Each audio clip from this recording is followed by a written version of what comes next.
Many of you women in Africa that have the nerve and the audacity to go to witch doctors to pray for they call it the strange woman, the woman that's sleeping with your husband or whatever. I don't justify that. No woman wants another woman. No woman wants to share her husband or boyfriend or fiance with another woman. But let me tell you, many of you women in your 30s and 40s and 50s now, and you're having problems in your marriage, you fail to realize or you have forgotten that when you were in your teenage and your 20s and your early 30s, you also were dating married men. You also dated somebody else's husband during your young days. Now, what the seed of infidelity and adultery you have sown in your young years, you are reaping it in your marriage, in your old age, and you're all over the place collecting prayers, fasting and praying for the strange woman and the witch who wants to destroy your family to fall down and die. And what God put together, no man should separate. Okay, when you were sleeping with somebody else's husband when you were young, in your 20s and early 30s, when you were sleeping with other people's husband, what if they have prayed that same prayer and you have died?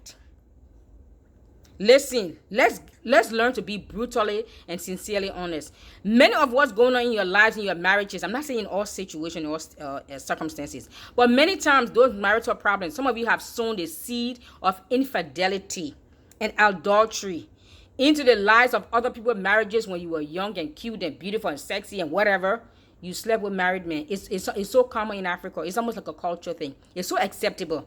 But then these young ladies, when they turn in their 40s and 50s and they get married, then they want to kill the woman who's sleeping with their husband. Well, guess what? What you sow, you must reap.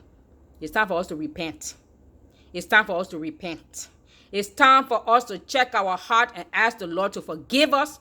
That some of the issues that we're going through in life, maybe we brought it upon ourselves in our young days. We didn't know. Now the rooster have come home to root and we're praying for everybody to die. No, man. God put some spiritual law into practice. He put some spiritual laws into effect. It's called sowing and reaping. Whether you Muslims, whether you Christian, it doesn't matter. You practice that law, you will reap the consequences or the benefits of it. You sow wickedness and evil in your young days, you're not going to escape. I don't care what you do. Hello. So, beloved, if you know you are guilty of such, anybody condemning you, but get in your prayer closet, get in alone with God and ask the Lord, Father, forgive me. Maybe I did it out of selfishness. I was jealous. I was insecure. Or I did it out of desperation. Maybe you needed money, needed help to put yourself through school. You didn't know any other way to do it. Okay, get alone with God and say, Lord, I did this in my young days. Maybe because I was desperate or I didn't know any better. But now I know better. My eyes are open. And I try to or I destroy somebody else's marriage. Now I'm reaping the consequences in my own life, in my own marriage. Would you please forgive me for the damages I have caused in other people's marriages and lives during my young days? And forgive those young women who are doing it. Forgive me, Lord. Have mercy upon me. Save my marriage. Save the marriages of those also who are reaping the consequences of adultery that they sowed in their young years. Forgive them also. It's time for us to repent. Let's rend our heart, not our garment.